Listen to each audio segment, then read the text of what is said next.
Well, Senator and presidential contender Kamala Harris is obviously a champion of women. She says so all the time, and you nod in agreement. You believe her. But should you? I mean, politicians claim all kinds of things, so sometimes it helps to judge them by what they do rather than what they say. Kamala Harris was the Attorney General of California for 6 long years. During her tenure, one of her top aides allegedly sexually harassed an underling, a coworker. He resigned over those allegations just 3 months ago. So what did Kamala Harris do in response? Well, in a remarkable interview that she gave recently, Harris admitted that, in fact, she's never even bothered to talk to the accuser. Did you reach to the alleged victim in this specific case to offer your support? I have indicated that I am very supportive of all women who come forward and speak up and have the courage to speak up. In this specific case? In this specific case, I have not talked to the victim. She's a champion of all women, so she doesn't have to champion any specific women. She's a good person, unlike you. This is true on immigration or racism or countless other issues. She just knows that she's morally superior, and that's why she deserves to be president, and it's why she's above gestures like actually caring about the people she claims to support. If only the employee had faked a hate crime instead, she'd be getting a lot of personal attention, but she didn't.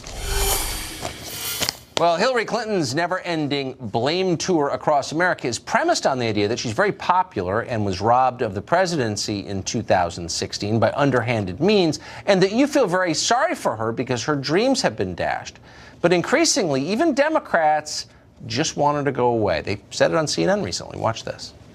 Does Hillary have a role in 2020? Should she campaign for? Stay away. Why is that? I love you, Hillary. I love you. But stay away. We're so divided right now that anything that has Hillary on it is automatically going to separate us again. I just think her time is done. I think it's done. Tammy Bruce is radio host, president of Independent Women's Voice, and she joins us tonight. Tammy, thanks a lot for coming on. So those are the responses you would expect. They weren't hostile to Hillary. They don't hate Hillary. They voted for her. But they're saying something pretty obvious, which is, you know, things change, time moves on, people kind of age out of the process. Why are you still here? Why is she still here? Well, actually, this has always been Hillary. This is not a new Hillary. This is the Hillary we've always known. This is the Hillary they voted for. But that sound after she noted that she was not going to be running in 2020, everybody thought it was an asteroid. It was all the Democrats breathing a sigh of relief and all the Republicans sobbing through bitter tears of now they'll miss her. But she says she's not going to be leaving. But this is what's also strange about the Democratic position. They say she should be president now, Tucker, right? That right. She was the winner. She was robbed and by the Russians and everything, which means 2020 would be her second term. And yet they don't want her then. So are they saying, in fact, voting for her in 2016 was, in fact, a mistake? And that's one of the points. But the other thing that's a real revelation here is that after over 2 years of her complaining, of the entire system saying that the current president, Donald Trump, colluded with the Russians and stole the election. You know, Americans love fairness. We don't like anybody getting robbed. And yet they say, no, that just don't come back. Even though this is supposed to be hers, it tells you that all of this rhetoric, Tucker, has not worked. The American people do not believe it. They didn't believe it then. They don't believe it now. In other words, recognizing, even if subconsciously, all of this has been a charade. That's important for the Trump administration and the Trump campaign to realize the American people still care about truth of the matter, facts, and delivering politically and delivering on the issues.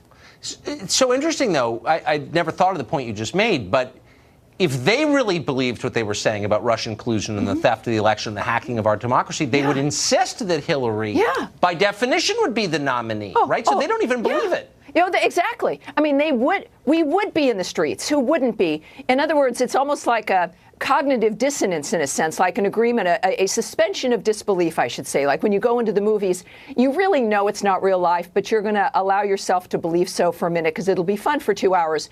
In this case, it's been a nightmare for 2 years, and they want out. They want to be out of the theater. They want the movie to end. They want to move on to something else.